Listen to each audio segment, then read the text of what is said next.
for evidence of European commitment to the nuclear deal. The African Union holds a historic meeting in Niger. And hundreds of Syrians have returned home as part of the government initiative.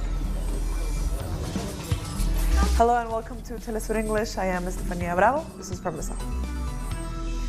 Iran has said it is prepared to continue enriching uranium, but reiterated its desire to see the terms of the nuclear deal respected. Tehran has called on Europe for support in limiting the impact of sanctions imposed on the Islamic Republic by the White House. The U.S. unilaterally withdrew from the nuclear deal last year against the wishes of other signatories, including China and Russia. Iran maintains it is not interested in nuclear weapons, but the agreement prevented that possibility through limiting Tehran's uranium enrichment. Iran has said it will take another step in 60 days, but added that any move is reversible. In a few hours, the technical work will be done, and enrichment beyond 3.67% will begin. We predict that tomorrow morning, when the agency comes to measure, our enrichment will be higher than 3.67%. The reason we are starting our second step in reducing our commitments from the JCPOA, the Joint Comprehensive Plan of Action, today is that Europe and other members of the JCPOA could not meet our demands, especially in the field of oil, and bringing back our income. They haven't been able to do anything worthy. The right-wing New Democracy Party are set to build a government following the Greek general election as Prime Minister Alexis Tsipras concedes defeat. With 10% of the votes counted, the Conservatives are on course to more than double their representation in Parliament. PM Tsipras called the vote after his Syriza party performed poorly in recent European elections.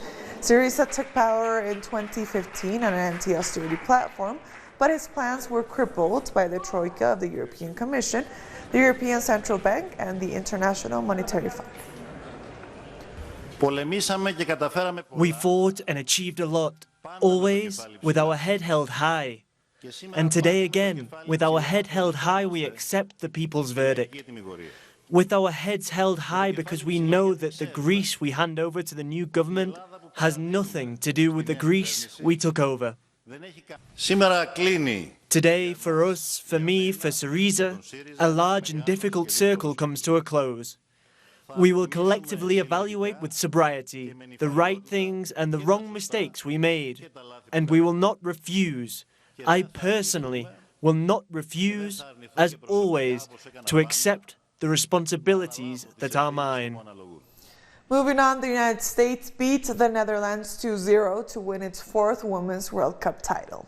Captain Pinot converted a bar-awarded penalty in the 61st minute, and Rose Lavelle wrapped up the victory 8 minutes later as the U.S. added to their 1991 to 1999 and 2015 titles. On the streets of Manhattan. The U.S. team has won 13 straight matches and are unbeaten in 16 since losing.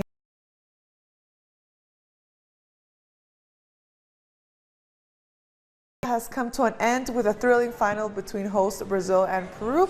Brazil won the match 3-1. Everton Soares put Brazil ahead in the 15th minute before a Paolo Guerrero penalty leveled the scores.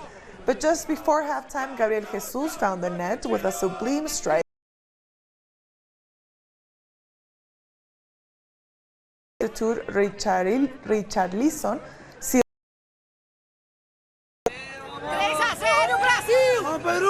The Maracanã in Rio de Janeiro staged the 2019 Copa America final. But what's gone on behind the scenes at Brazil's most famous stadium? Brazil is the country of football. Not that others aren't, but here, this sport dominates the heart of the people. The Maracanã in Rio de Janeiro is its main stage, a stadium located inside a sports complex that has undergone different changes in recent years in order to host the 2014 World Cup. Here there was a water park that was almost demolished, but fortunately it wasn't. There was a sports complex that wasn't operating for a long time, and until today it cannot be recovered. There was also a popular restaurant for people on low incomes, people living on the streets. There is also a school that was also almost demolished, one of the best schools of Rio de Janeiro. So from a progressive point of view, it is no longer perfect as a public space that should serve to help develop society and reduce social inequalities.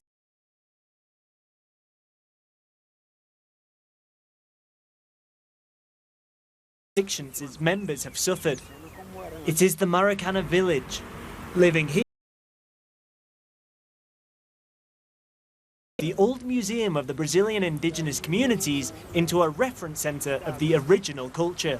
The invisibilization of this heritage is so that people, the press, international organizations do not see it here. There is culture next to the Maracana indigenous culture. It is a centuries-old heritage, a heritage with 150 years of construction, a heritage of the Brazilian people. The stadium. Tickets is not the only problem for the local fans. The country currently has 13 million people unemployed, and attacks on labour rights are ever more frequent. Not finding space in the conventional job market, informality prevails for some workers who make a living selling souvenirs at the doors of the Maracana. They explain why there isn't a massive presence of Brazilians in the stadiums. It's financial. The people don't have any money. You really see how it is here. It doesn't seem to be a Copa America. It's absurd. Tickets should be cheaper in order to give opportunities to all families to watch the games. I think they are very expensive. Football researchers also point out the importance of noticing the mistakes applied in Brazil to occur again in other countries. It's time to really question the multi-purpose arena format, to look for a solution to it, as it's unsustainable for the public, who have to maintain this sports apparatus, and for the fans who want to enjoy football as well. So something must be done. It's good that international media carried this message, because what happened to us could happen to our neighbors. On Sunday, the next champion of the Copa America will walk out of the stadium, the Maracana. It's been a competition marked by empty seats.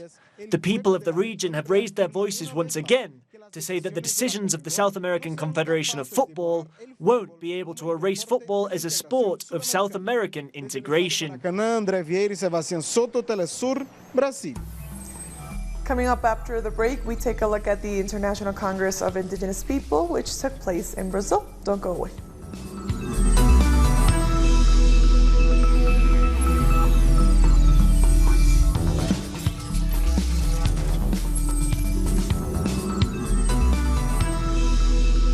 Welcome back. The Venezuelan Communications Minister Jorge Rodriguez has said that negotiations between the government and the opposition will continue in Norway. Rodriguez said that history will recognize the talent for dialogue shown by the Bolivarian government, Commander Hugo Chavez, and President Nicolás Maduro. The communications minister added that the government will do what it can so that their efforts bear fruit. Moving on, the ultra-right-wing president of Brazil, Jair Bolsonaro, has come out in support of child labor, citing his own life. The Brazilian president said that he worked in the field collecting bananas since he was young, and therefore child labor shouldn't be seen as wrong in Brazil. Brazilian law prohibits children younger than 16 from working, but the National Statistics Institute indicates that almost 2.5 million children and teens between the ages of 5 and 17 are currently working in Brazil. Look, when I worked at 9 or 10 on the farm, I wasn't hurt at all. When a child of 8 or 9 years old works somewhere, many people denounce it as forced labor or child labor. But if that child smokes coca paste, nobody says anything. Work brings dignity to men and to women, no matter their age. And staying in Brazil, the third International Congress of Indigenous People of Latin America took place this past week. It's a space that brings together indigenous and non-indigenous academics and proposes discussions of the resistance and history.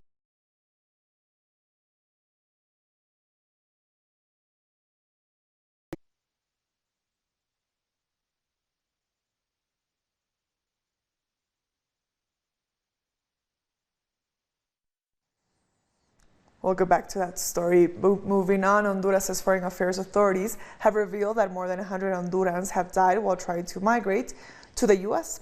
In addition to the hundreds of Hondurans in border detention centers where a person recently died. Videos and pictures show the terrible situation of many Central Americans in detention centers in the United States, where many Honduran stories emerge every day. My question is simple. Where are the responsibilities of the North Triangle? Presidents Juan Orlando Hernandez and Jimmy Morales, why haven't they asked any questions about children's conditions? The reason why many families continue leaving the North Triangle is because of you. You all are responsible for these children's deaths. According to an official report from the Customs and Borders from the United States, almost 334,000 have been detained in 5 months in detention facilities, where a few days ago, Jimmy Alexis Tsipras died, and there is still no explanation about his death. The country is calling for this investigation. We, as the Foreign Ministry and the Protection Network, are calling for it so that we can know what the real cause of his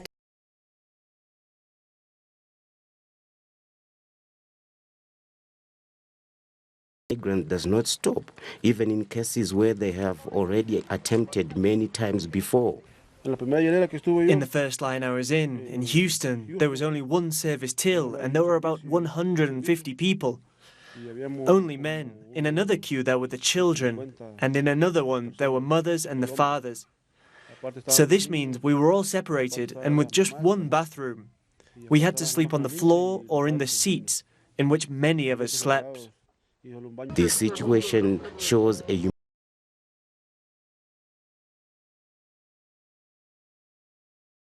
is seen as a strategy to demotivate those who are thinking of embarking on the same route. They are using overcrowding as a deterrent method. They are using lack of access to food and health services to discourage migrants from coming. Everything is a strategy. According to the detention center's records, in the first than 11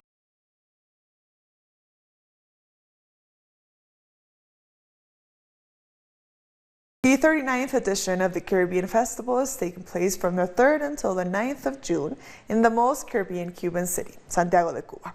This time around, it's dedicated to paying homage to the 60th anniversary of the triumph of the Cuban Revolution, and Uruguay has been invited as the guest country of honor.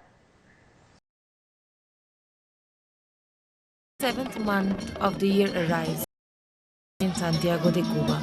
The eastern city receives more than 500 foreign visitors from 32 countries, all coming to enjoy the rhythms, colors and flavors inherent to the area's culture and traditions. The culture is freedom itself, is an expression of love, of liberty, all that freedom entails. That's what the Caribbean Festival is about.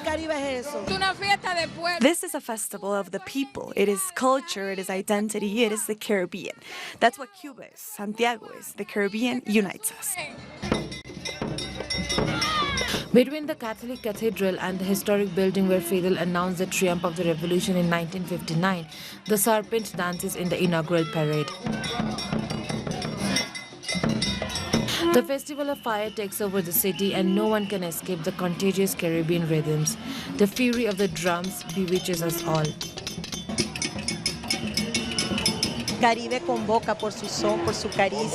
The Caribbean calls us through its own charisma for everything that it represents, above all the political conditions in Cuba.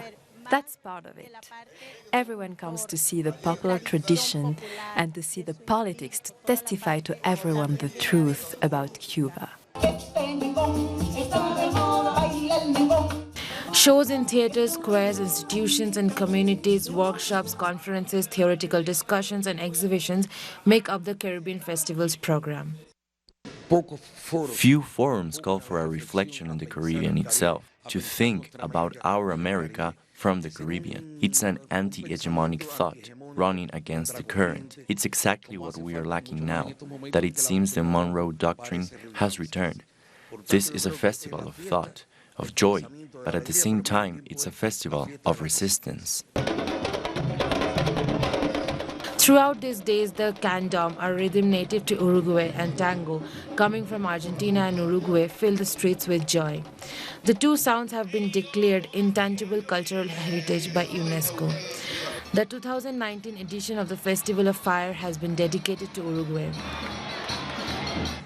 This is the Caribbean Festival, an unimitable cultural event, a space of anti-hegemonic reflection and of resistance.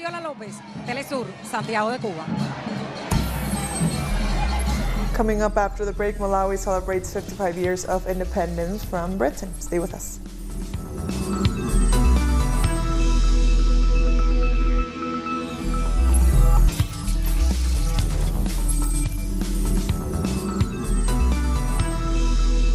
Welcome back.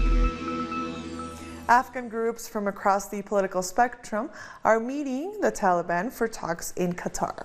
The Intra-Afghan Summit, sponsored by Qatar and Germany, hopes to create a lasting peace after 18 years of war in the country.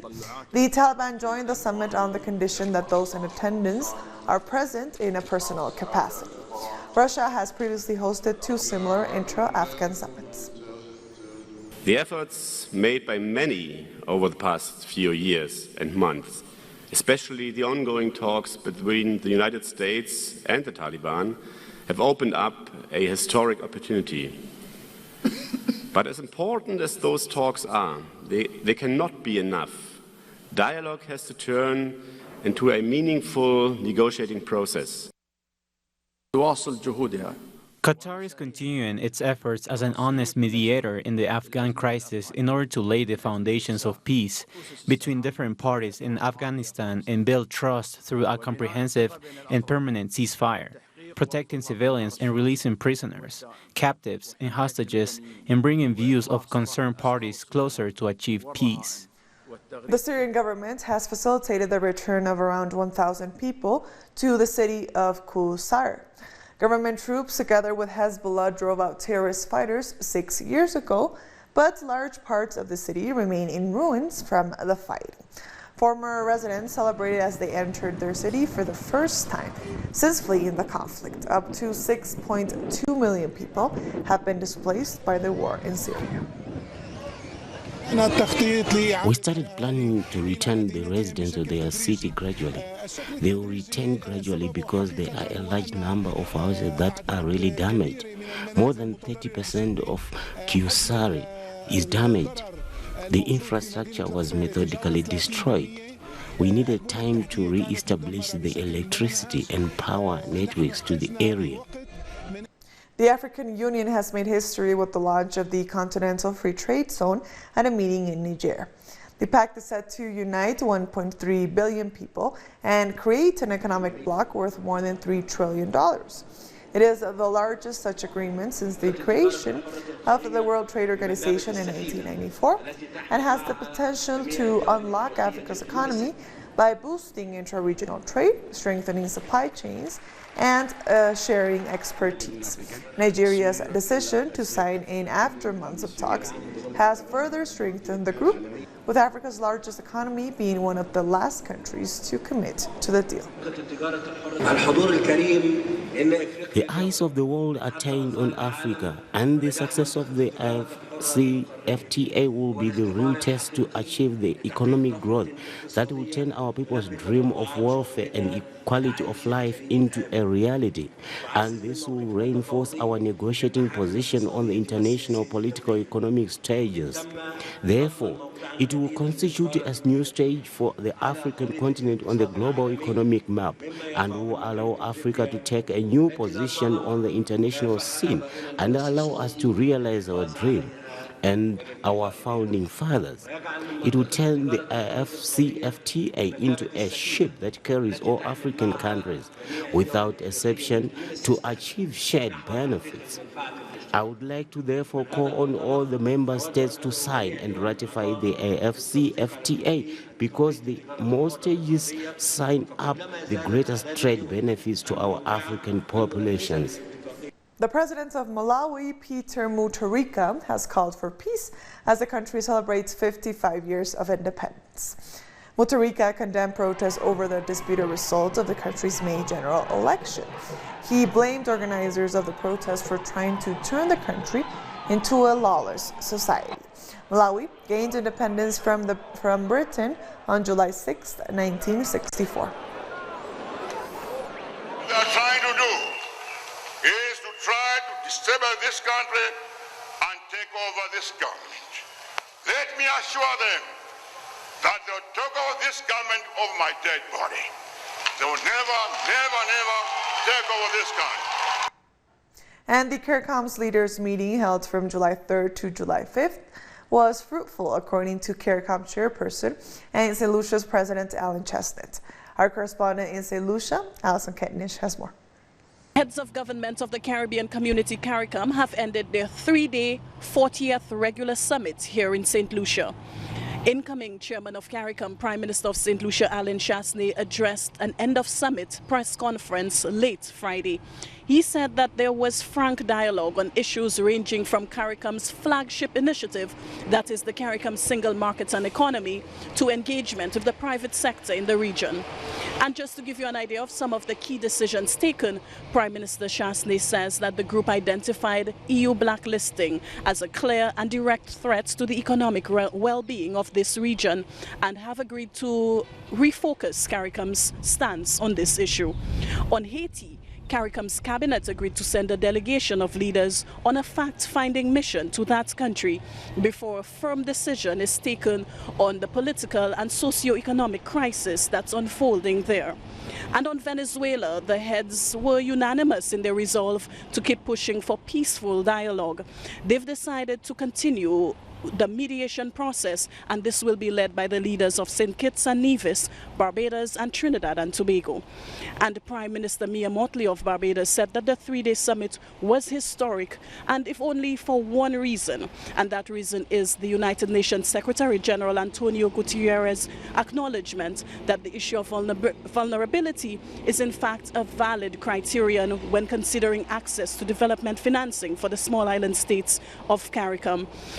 She said regional governments have been pushing for this issue for 2 decades, and the leaders cited Dominica as a prime example that within 24 hours, a country's entire fortunes can be railroaded by a single storm. In that case, it was Hurricane Maria, Category 5 Hurricane Maria. So the leaders are saying that it's the Caribbean, and CARICOM in particular, can no longer be excluded from access to official development assistance. We thank Alison for that report. 58 migrants from the sub-Saharan Africa have been rescued in the Mediterranean Sea by Maltese authorities. The migrants were reportedly in good health when they disembarked. However, another rescue ship with 65 migrants on board has not been given clearance to enter Maltese waters after the right-wing government in Italy refused entry. Migrants continue to brave the journey across the Mediterranean as other routes have been blocked off to them. The festival of San Fermin has entered its second day in the city of Pamplona. While popularly known for its bull run, the festival also serves as a celebration of the Basque culture. Social movements in the Basque region hold events, including concerts and workshops, to raise money for their activities throughout the year.